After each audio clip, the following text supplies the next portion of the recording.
Good morning, good afternoon, good evening, and good night. My name is Savannah Playford, the Director of Youth Ministry at Dixon United Methodist Church. Whenever you are watching this, welcome to today's daily devotion. This week for our daily devotions, I'm sure you've noticed our theme is all about change and doing something new. This was kind of hard for me to think of because I do new little things all the time.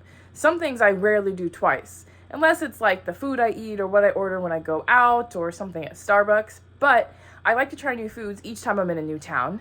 I like to try different email sign-offs throughout the week. And my whole job is all about change all the time, considering I help change behaviors for a living. So this was a little bit difficult for me. And when you have a tough time coming up with things, where do you turn? To your mom. So I went to my mom, and she reminded me of the time that I did the biggest new thing when I moved off to college. It's kind of an embarrassing story, so I'll just give you the short sum of it. But basically what happened is I went to college in Rockland, which is about an hour and a half away from Dixon. So not super far, right? We get there, it's move-in day. My mom drops me off. She helps me unpack in my room. And there was some new student orientation things that I had to go to, some meetings and a couple of meet and greets to meet other people. Well, while I was doing all of these things, my mom snuck away. And she did this on purpose because I was already a little hesitant about trying something new.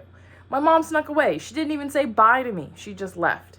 So then a few hours later, I get back to my room. My mom's not there. I immediately call her and I was like, Mom, come pick me up. I'm not staying. I don't want to do this. This is hard. This is scary. I don't want to be here.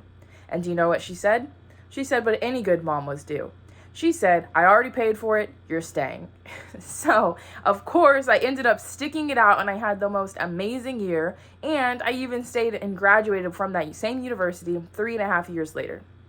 But, man, what a journey that was. I was so scared and terrified to go to college. But why? So many people had done it before, and so many people had loved it. Not only was it scary, but I was forced to do something on my own. Overall, it was hard and it was uncomfortable. Have you ever heard of that saying that says change begins at the end of your comfort zone? Most of us don't like to be uncomfortable, right? I don't like to be uncomfortable. But if we take things day by day, we will get through it. So what is my hope for the Dixon United Methodist Church in the midst of a new change? We are about to do a new thing. And my hope for all of us is that we remember that change begins at the end of our comfort zone. So I hope that we get a little bit uncomfortable and allow this time to change us and a change for our church.